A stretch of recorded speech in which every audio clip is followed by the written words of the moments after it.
بسم اللہ الرحمن الرحیم۔ السلام علیکم ورحمۃ اللہ وبرکاتہ۔ امید ہے آپ خیر و عافیت کے ساتھ ہوں گے، ٹھیک ٹھاک ہوں گے۔ قرآن حکیم کا ہمارا جو سبق ہے، آج ہم پڑھیں گے آیت مبارکہ، آیت نمبر 6، اور یہ سورت کا نیم ہے سورۃ النساء، چوتھا سپارہ۔ اور ہم اس آیت مبارکہ کی تجوید بھی پڑھیں گے، ساتھ اس کا ترجمہ اور مفہوم بھی سیکھیں گے انشاءاللہ العظیم۔ اس سے پہلے آپ نے ایک دعا کرنی ہے۔ یہ ہمارے جو مستقل دیکھنے والے ہیں، ان کی آئی ڈی ہے امبرین علی، اور ان کے جو بھائی ہیں ان کا کچھ دن پہلے انتقال ہو گیا تھا، اللہ کو پیارے ہو گئے۔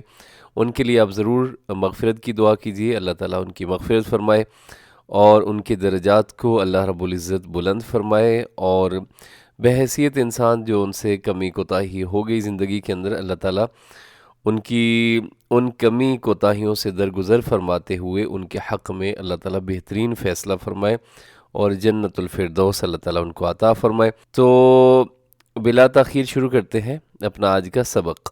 بسم اللہ الرحمن الرحیم۔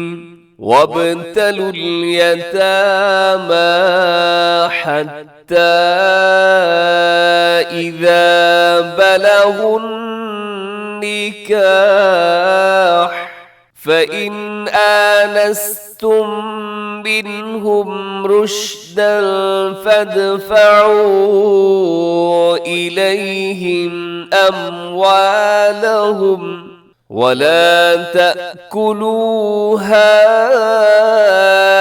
إسرافا وبدارا أن يكبروا، ومن كان غنيا فليستعفف،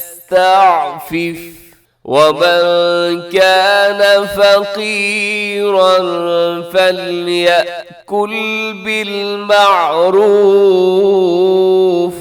فإذا دفعتم إليهم أموالهم فأشهدوا عليهم وَكَفَى بِاللَّهِ حَسِيبًا۔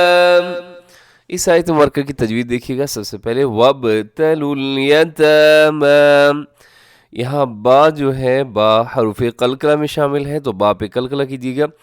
وَابْتَلُوا الْيَتَامَى، آگے حَتَّى إِذَا بَلَغُوا النِّكَاحَ، حَتَّى اس کے اوپر جو مد ہے یہ مد منفصل ہے، اور بَلَغُوا النِّكَاحَ، بَلَغُوا النِّكَاحَ، نون مشدد ہے، یا غنہ کیجیے گا، اور آخر میں ہا کے اوپر زبر ہے، لیکن ہم یہاں پہ وقف کر دیں گے۔ جب وقف کریں گے تو ہا ساکن ہو جائے گی۔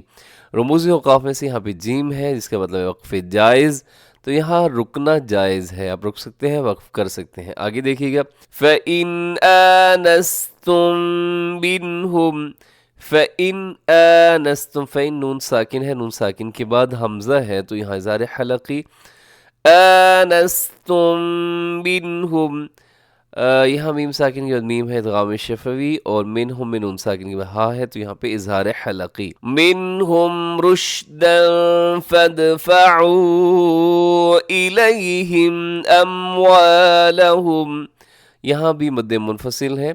اموالہم پہ آپ کیا کریں گے، جیسے لکھا ہوا ہے ویسے وقفاً بھی ویسے ہی پڑھا جائے گا، میم ساکن ہی رہے گا۔ آگے وَلَا تَأْكُلُوهَا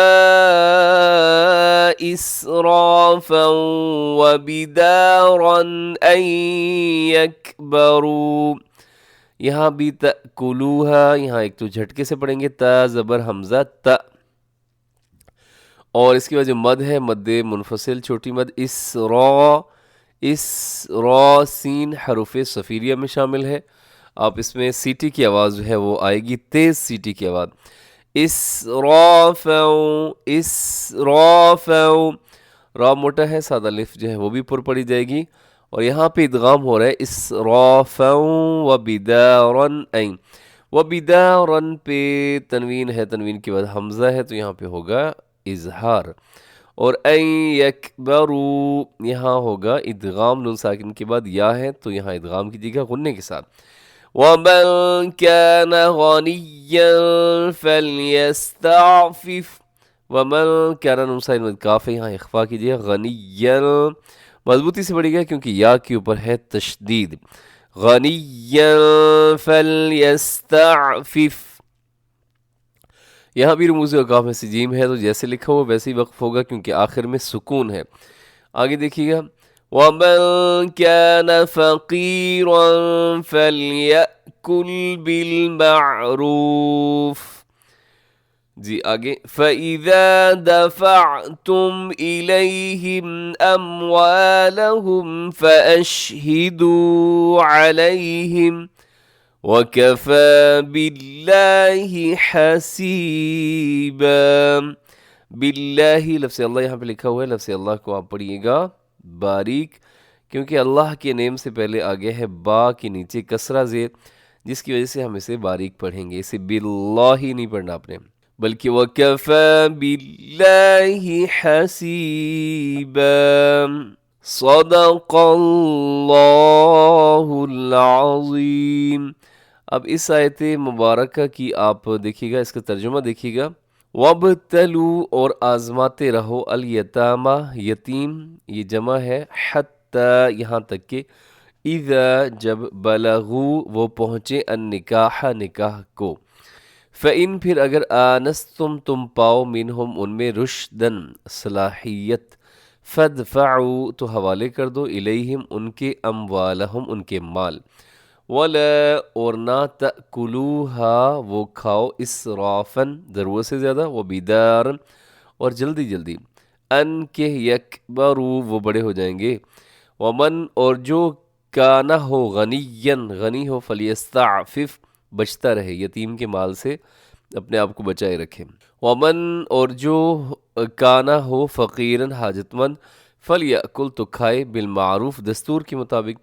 فَإِذَا پھر جب دفعتم حوالے کرو الیہم ان کے اموالہم ان کے مال، فَأَشْهِدُوا تو گواہ کر لو علیہم ان پر، وَكَفَى بِاللَّهِ حَسِيبًا اور کافی ہے اللہ حساب لینے والا. اس آیت مبارکہ کے اندر اللہ رب العزت ان سرپرستوں کو کہ جن کی سرپرستی میں کچھ یتیم بچے ہوتے ہیں، یتیم لوگ ہوتے ہیں، ان کی ذمہ داریاں اللہ تعالیٰ بیان کریں کہ اگر وہ شخص جو سرپرست ہے وہ اچھا خاصا کھاتا پیتا بندہ ہے تو اس کے لیے اس یتیم کے مال سے کچھ بھی لینا درست نہیں ہے. اس چیز کا معاوضہ نہیں لے سکتے کہ میں نے اس کو رکھا ہوا ہے، اس کو کھلا پلا رہا ہوں، درست نہیں ہے. لیکن اگر وہ شخص خود تنگ دست ہے تو اور یتیم کے پاس جو ہے اچھا خاصا مال ہے تو پھر آدمی اس میں سے کچھ تھوڑا بہت اس میں سے لے سکتا ہے، لیکن بہت احتیاط سے اتنا ہی لے جتنا عرف میں رواج کے مطابق ضروری ہے. اس سے زیادہ لینا اس کے لیے بھی جائز نہیں ہے. تو پھر جب وہ تھوڑے بڑے ہو جائیں، یعنی آپ ان کو آزماتے رہیں جو یتیم بچے ہیں، جب وہ تھوڑے عقل مند ہو جائیں، اپنا اچھا برا سمجھنے لگ جائیں تو آپ ان کو ان کا مال ان کے حوالے کر دیں. لیکن جب ان کا مال ان کے حوالے کرنے لگیں تو اس موقع پر بھی آپ کچھ گواہوں کا انتظام کر لیں جو وہاں پر موجود رہیں اور اس چیز کی گواہی دیں کہ آپ نے مال ان کے سپورٹ کر دیا ہے. اس کے ساتھ ہی ہمارا آج کا سبق مکمل ہوا. دعاؤں میں یاد رکھیے گا، ہمیشہ خوش رہیں. اللہ تعالیٰ آپ سب کو اپنے حفظ و امان میں رکھے. آپ کی بہت سارے کامنٹس بھی آئے ہوئے ہیں تو انشاءاللہ وہ ہم نیکسٹ ویڈیو میں پڑھیں گے انشاءاللہ. السلام علیکم ورحمۃ اللہ وبرکاتہ.